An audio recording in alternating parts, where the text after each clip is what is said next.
Arena Bulldog here. So, where have I been? Well, I've been dealing with some guideline strikes that keep happening on my channel. So, as you could see in the picture in the beginning of the video, you could see the first thing they got me for was in December for a playlist I made. One of them instant regret playlists, Who hasn't seen one of those before? And they originally strike that for hate speech. But after reviewing the content within that playlist and considering there's over 900 videos in it, I found nothing that's even relevant to hate speech whatsoever. And they still gave me the, oh yeah, we're just gonna keep the strike up because we don't like it. That's what happens when I try to appeal it.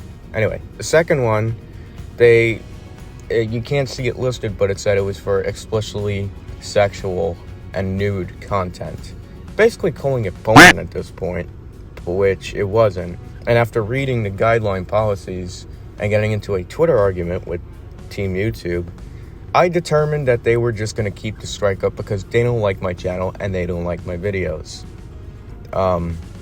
Not once did any of my videos cross the guidelines with a massive step. There is nothing on there. And it's things like these that are just the beginning of the end for the website in general. But I'll get into that. Today I'm going to discuss why the community guidelines don't work, why the AI system that detects faults in the community guidelines in certain videos doesn't work at all, and why the people who actually filter and monitor the videos are biased as hell. So let's get into it. This is my rant on guideline policies and my rant on YouTube in general. Now, censorship has been on this platform since its creation. There's always been some sort of rules and regulations to what you can and can't upload on the website. But it wasn't as terrible and as conceited and arrogant and biased as the way it is now. It seems like YouTube might just become one big ad center, and that's all they're looking for it to become. So let's go in depth about how bad censoring has affected both teen and adult content creators.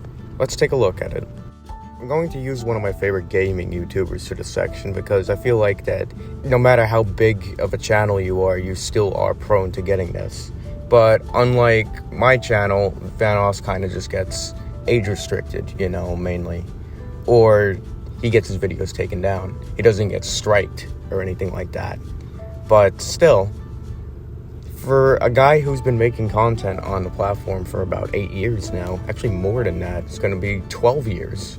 And considering there's been no language barrier in his videos, none at all, unless you're his friend Moo, it's different editing styles, Someone who wants to catch the realest moments of a gaming stream or playing with friends, you can go unfiltered. There's nothing wrong with that, I mean, half the games they're playing aren't even meant for children, Though there's some GTA 5 YouTubers out there that basically like putting Spider-Man and colorful stuff and the Muffin Man song in the background to rake in the millions of views from little kids, That Vanos is a YouTuber that does something different. He captures the real moments of gaming. He captures the real talk between him and his friends, and he uploads it online, and it's funny content. It's funny as hell. So why... It's getting to the point where it's like cursing is a problem, Since when has cursing been a problem? Basically what this person said, pretty much. Look at this. This is a tactic that has been used by politicians and town representatives and other aspects of that for God knows how long. They always try to hide behind, we're just trying to protect the safety of your children. Well, newsflash, YouTube was never meant for kids in the first place. It only kind of became that after the YouTube Kids app was made. And then all these restrictions started coming out. But here's the thing though, If you're gonna make restrictions for a kids app, that's fine, as long as it doesn't affect the main platform where it's mainly for everybody. Dad, how long are... Pretty much. Now, I'm not talking about just children. I think there's very little children that go on here, looking up the People Ruin Everything series and watching that, They're gonna want to watch what they want to watch, Spider-Man and Elsa. And I'll get into that in a second, because you thought you made it go away. Oh, but it's back, and it's worse than ever. Getting into it, this is a tactic that's always been used by politicians. If they feel like they're downing more votes, they'll say to you as a public, well, we're just worried about the safety and education of your children. It's all about education. It's all about children. It's all about hiding behind people's kids to make them conform to whatever biased and stupid promise they're trying to make. That's basically what they're saying. And apart from my playlist being taken down for hate speech, that's what they told me that the problem with the playlist was, that it was surpassing, it wasn't child safety regulated, which it wasn't. It was an instant regret playlist. Don't you get it? I wasn't making it for children. Even though you're not making content for children, that doesn't mean that YouTube can label you as content for children, because it's got colorful stuff in it, So let's get into what's wrong with the fact of hiding behind the safety of your kids on this website.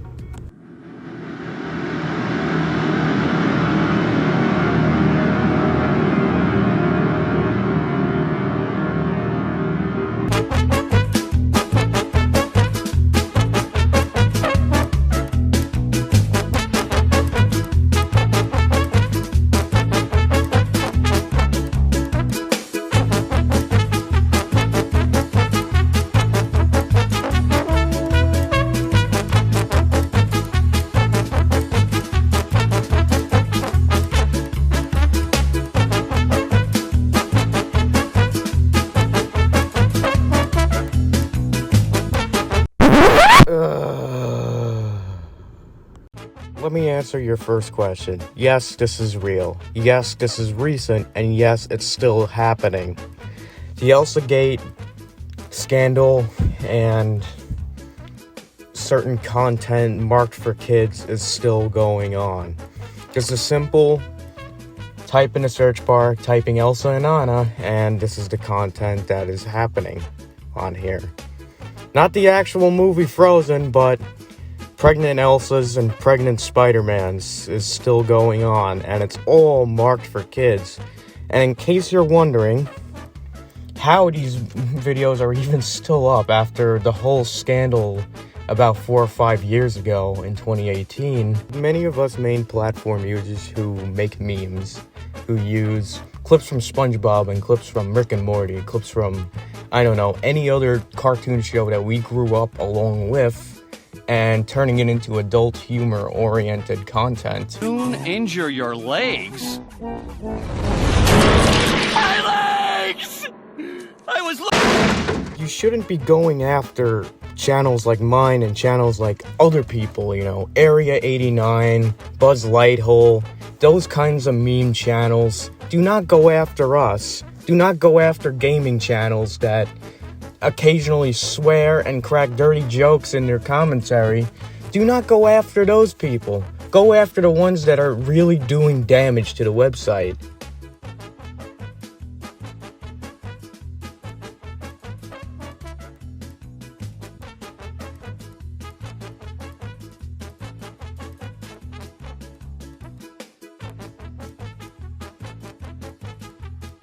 One search was all it took for me to find a playlist full of this.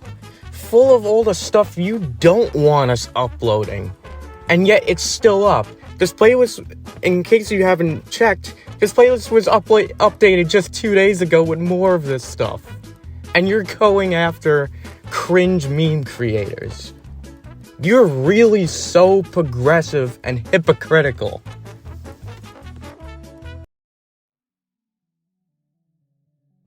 If you made it this far into the video, now it's time to get to the juicy information that I've gathered and from what my own experience as a content creator has become, pretty much. The amount of hypocrisy and bias in enforcing the community guidelines against certain channels is complete and utter bullshit. Basic gist of taking down my playlist for hate speech and then changing the claim to, oh, it violates child safety regulations or something like that. So then what was the cause of the strike to begin with? You just changed it now. Do you get it? No, of course not, because you're not going to talk to me. And just like most creators who get into trouble with this stuff, they usually end up being ghosted by the YouTube team in general, because they want nothing to do with it, and they basically just want you to fuck off and live your life. That's it. So, the other thing was after reviewing the content that I put into that playlist, all 932 videos that were in there, only 2 of them being mine and 2 of them being stupid memes featuring my favorite YouTuber, I figured out that there was no hate speech in there. And not only that, once you get that kind of strike and it's claiming you have hate speech, wouldn't you like the platform itself to point out what they think is the hate speech? They don't. They don't even give you any specifics. They don't give you the details on what clip got you to strike in the first place.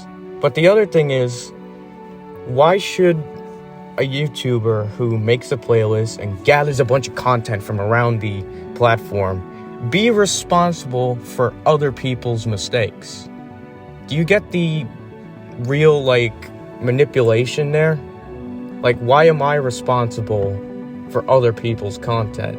Just because I found it funny and put it into a playlist doesn't mean I'm responsible for what they uploaded.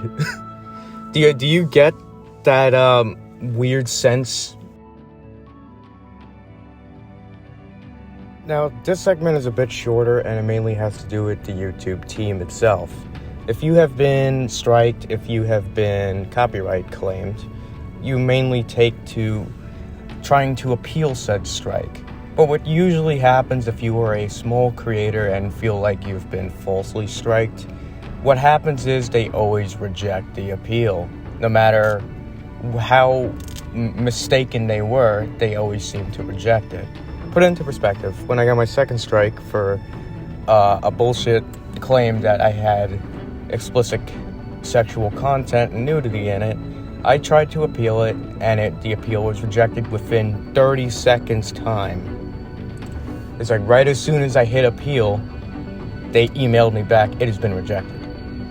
So, like any other person, they'd be pretty angry at that. So, I take to Twitter and I asked Team YouTube, I was like, what in my video crosses that guideline at any cost? And they basically gave me an answer back within a few seconds, and they said, yeah, we did confirm that there was that in your video, which there wasn't whatsoever, making my own observation from the people that even watched the video before it got taken down. There was none of that kind of content within it. So, not only was it a bullshit claim and a bullshit strike, but they also gave me a bullshit answer, basically telling me to fuck off, we strike you, we don't want anything to do with your channel. That's a lack of communication, and it's also a lack of understanding. How do you enforce such a guideline when you barely even take a look at something and realize this is just a joke? There's none of that explicit material in it. So that's the lack of communication between YouTube and its creators. This is a very small favor, and this is a very small request for the entire platform to completely stop enforcing the guidelines like it's an abuse of power. This is the same thing where you go on a server and some admin is spawn killing everybody, and you ask him why he's doing that, because he doesn't get a good kill streak, so he's using his own powers and abusing them. That is basically what is going on now with the enforcement of these community guidelines. and how controversial the guidelines are in general when there's content that's literally obviously crossing the community guidelines and disobeying them, and the platform kind of just turns a blind eye to it.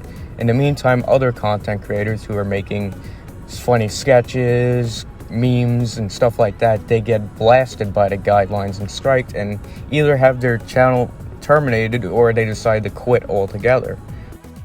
I'm speaking out against this because I don't want this website to get overshadowed by other video websites like Vimeo, Dailymotion, Rumble, or even TikTok for that matter. The whole thing is they're trying to compete with TikTok, but they might actually get overshadowed by them because they're kind of running it into the ground with how strict they're getting in terms of content. Where the point, there's no variety anymore. Everybody kind of follows the same shtick. It's a very simple solution to fixing all this, and that is fixing your system, fixing your guidelines, and fixing the way the AI even enforces them and gives out strikes like they give out candy. Because the number one thing that this website is known for right now is giving unnecessary strikes for certain videos when there's content that's deliberately crossing the lines in terms of community guidelines, and they kind of just ignore it. There's no equilibrium here. You gotta make an equilibrium to please everybody, not just yourselves. And not just yourselves, not just the big creators out there, but the small ones that are inspired by the big creators to start making their own content. And also, you gotta fix your own YouTube kids and child safety regulations, because the main platform is not meant for kids. You have a kids app, that's what that's meant for. The main platform is for everybody, adult creators and maybe younger teen creators alike. You know, you can't just keep enforcing it as like it's an entire kids platform. You can't do that. That's why you spent $25 million into making a YouTube kids version, pretty much. The overall thing is make a change, or basically the website will take a straight nosedive into the ground and will probably be shadowed into obscurity by other large media websites, including TikTok, including Dailymotion, Vimeo, and Rumble. And Rumble's been coming out of the shadows lately after all this controversy. So that's the end of this video. I hope you enjoyed it, and I hope maybe it speaks out a little bit, you know, because I'm tired of seeing this and tired of seeing some of my favorite creators, you know, kind of just get thrown off to the side and censored for no apparent reason, you know, other than the way the website has to dictate its creators and audiences. So that's the end of this video. I hope you take some of the points I made, and hopefully this video is a voice of reason in some way to how far this website has fallen off the deep end. And hopefully they make a change soon, otherwise this website might not even exist anymore. Anyway, this was Lemmy Speaks. Have a good day, and let's hope for the best. Goodbye.